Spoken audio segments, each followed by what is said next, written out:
Hi, my name is Carlos Cruchaga. I am a professor in Washington University. I have been working in the Dystonia Coalition project for several years now. My main task in the Dystonia Coalition is to lead the biobank and biorepository for the study. The research in my lab is also focused on perform deep molecular profiling of human samples in order to understand the biology of dystonia, in this case, to create better prediction models and to identify drug targets. Today, I'm going to talk to you about a new project that was funded by the Dystonia Coalition last year as a pilot award. The goal of the project is to perform a proteomic characterization of dystonia.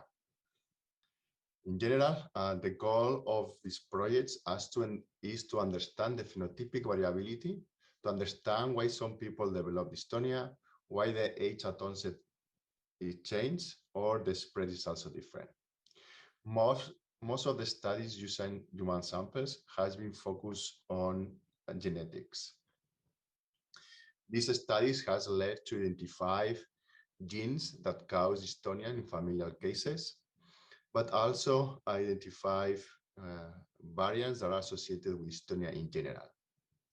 The Dystonia Coalition has been instrumental in identifying those genes and provide DNA for such studies. At this moment, in collaboration with Christine Klein and Jan Sun, we are performing a very large genome-wide association study to identify genetic variants associated with dystonia. However, analyze only DNA is not enough to really understand this phenotypic variability, create better prediction models, and identify drug targets. In order to do that, we think it's instrumental to analyze other types of omic data, including epigenomics, which is changes in the DNA, transcriptomics, proteomics, and metabolomics. We think that this molecular profiling is going to be instrumental to identify causal genes and proteins, create prediction models, identify drug targets. In order to do this, the Dystonia Coalition is not collecting only DNA, but other types of tissues to be able to perform such studies.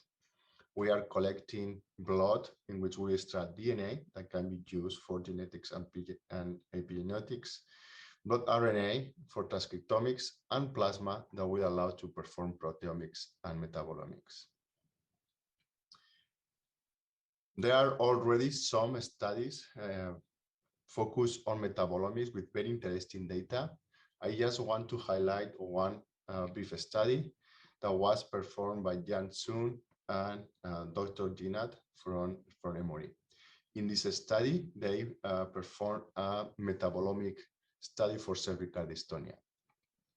Include 100 cases and 100 controls, and they use mass spectrometry to identify and quantify more than 7,000 metabolic features. Interestingly, around 289 were significantly associated with dystonia. And those metabolites are not randomly distributed to pathways, but they are enriched in very specific pathways, specifically carbohydrate metabolisms and lipid metabolisms, suggesting that these are important pathways in the development of dystonia. In this pilot project that we are going to start, we are focused not on metabolomics, but in proteomics. The project has two different aims and one exploratory aim. The first aim is to generate high throughput proteomic in plasma to identify proteins associated with risk, onset, and progression. In second aim, we will use bioinformatic and multivariate analysis to identify or create prediction models. In the exploratory aim, we are going to perform protein quantitative trail size, and we combine that with colocalization and Mendelian randomizations, which are novel and powerful statistical approaches to identify causal and drug targets. The sample selection for this pilot project has been already completed in collaboration with Dr. Haider. We're going to include 50 controls in healthy individuals, 50 cervical dystonia, 50 breast patients, and 50 larynx dystonia cases. The cases and the controls are matched by age and gender. The platform where we are going to use to generate the proteomic data is called the SomaLogic platform by SomaScan that include more than 7,000 proteins. Those proteins include, that panel include proteins that codify from genes that we know that cause Mendelian dystonia, like GCH1, DCC, and others. The panel also includes other important genes for movement disorder, like LAT2, synuclein, and granulin. I obviously don't have time to go all the 7,000 proteins, but we know we think this is a very complete panel that will allow us to understand better the pathobiology of the disease. We have used this panel previously in plasma for other traits, and we have found that it works very well. Around almost 7,000 proteins pass QC, and between 96 to 100% of the samples pass QC. So we are very familiar with the platform, and we are very confident on the quality of the protein levels. We are, as I mentioned, the sample selection is done, and we have the samples in the lab. We are about to send the samples for data generation. So what we are going to do with this data? The first thing we are going to do with this data is, as I mentioned, identify proteins associated with dystonia risk on onset. And we will do this for the 3 dystonia types we are studying. This is data that we have generated before. Obviously, we don't have the data yet, but this is how the data will look like. This is a volcano plot in which what we are seeing are proteins associated with, in this case, Alzheimer's, but we will do this for dystonia, for each of the 3 dystonia types, and then we also do for all at the same time. Once we identify these proteins associated with the dystonia risk and onset, we leverage that data to create prediction models. These are what we call ROC curves, or area under the curve. And what we are doing here is to generate prediction models. What we want to obtain are models that will be able to identify people at risk to develop dystonia. That will be the second aim. For the exploratory aim, we will combine these protein levels with genetics to identify this protein quantitative trilocytes, which is no any other thing but genetic variants associated with protein levels, that we will combine with the GWAS study that we are doing in collaboration with Christine Klein to perform this analysis in order to identify causal proteins. Once we do that, we will identify potential compounds that target those causal proteins.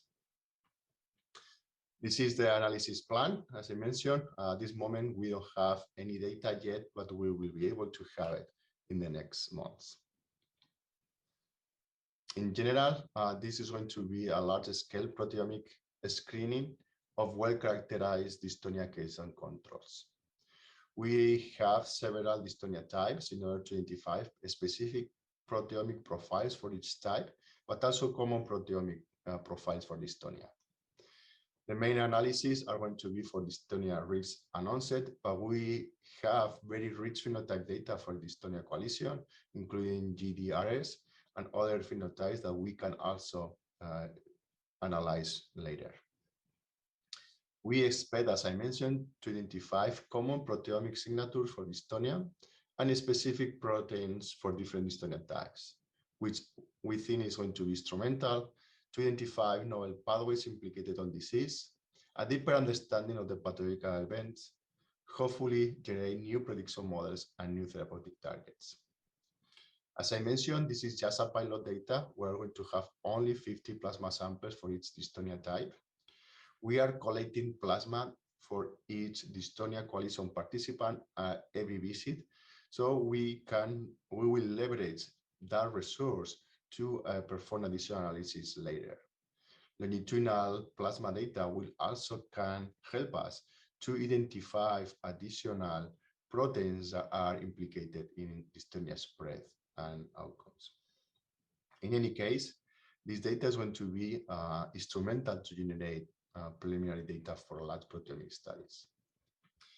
As I mentioned, the plasma will also allow to not only do proteomics, but metabolomics and omics, and that can be the goal of other studies. I want to finalize the talk, acknowledge the Dystonia Coalition and the Rare Disease Clinical Research Network, and also the Emory University that has been instrumental for the sample selection for this project and for the funding. I also want to thank everybody in the lab, and hopefully next year we will be able to present results for this project. Thanks very much, and I'm happy to take questions.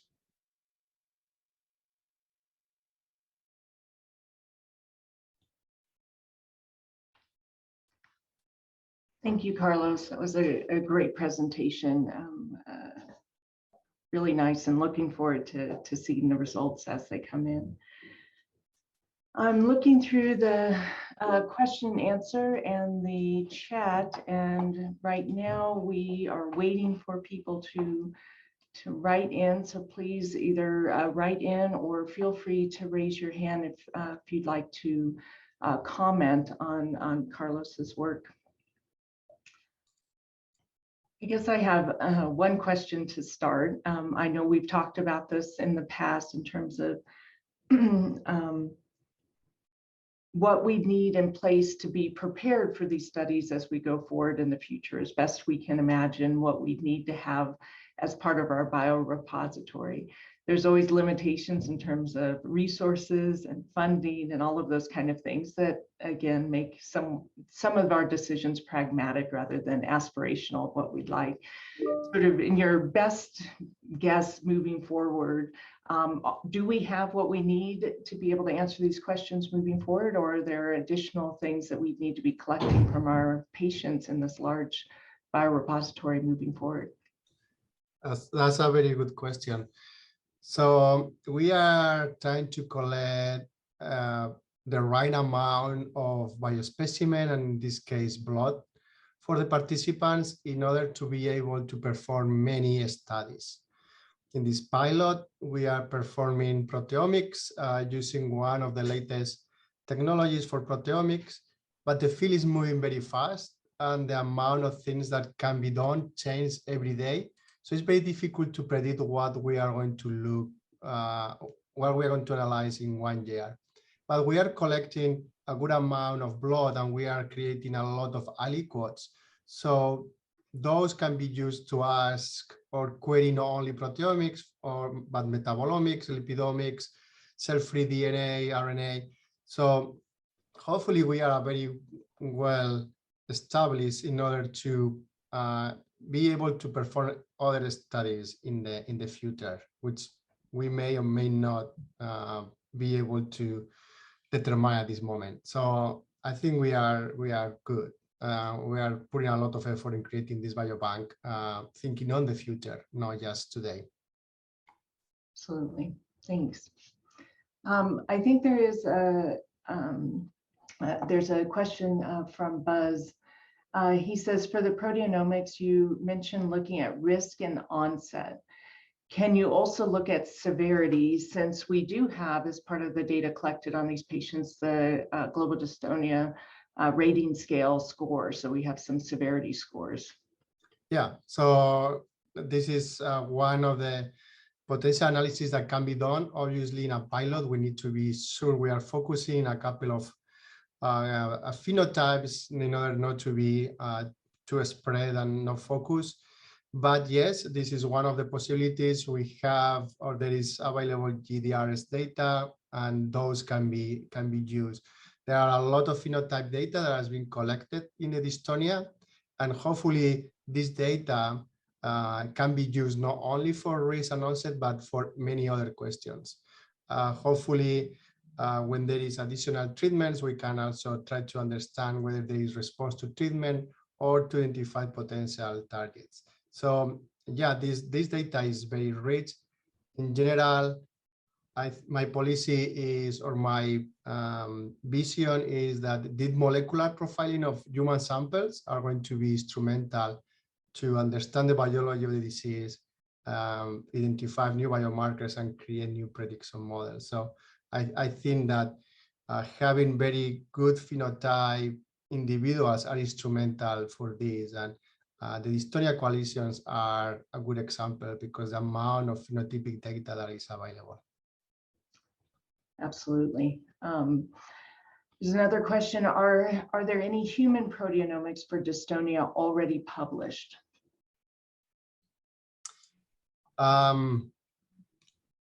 As far as I know, there is no any large proteomic data in dystonia. We present the paper from Emory about the metabolome. I think many groups are moving in this direction in general for these complex traits. So I'm pretty sure there is people doing similar analysis, but I am not familiar with any published paper at this moment. Great, thank you.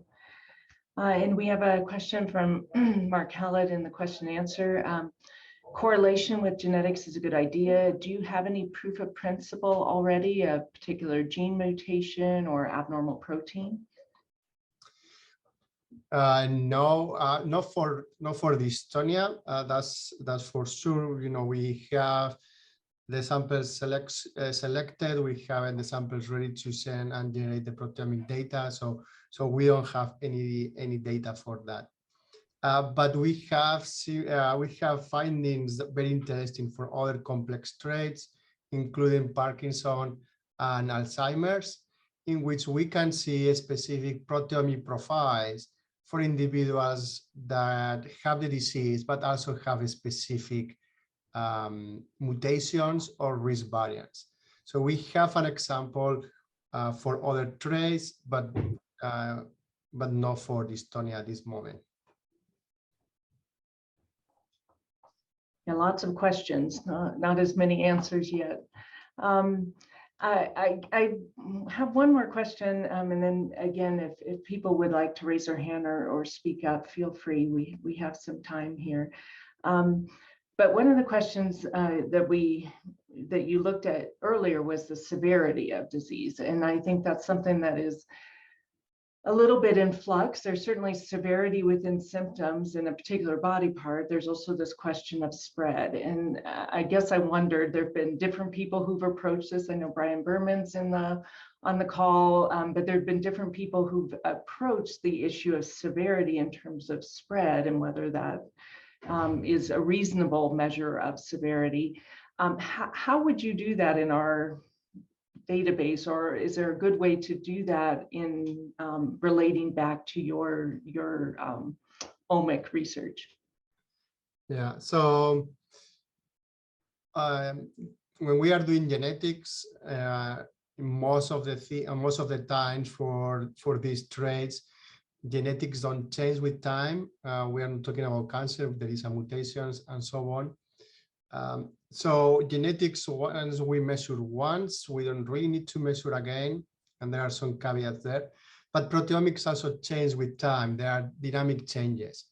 So correlating proteomic changes with onset, spread, and other things can be done.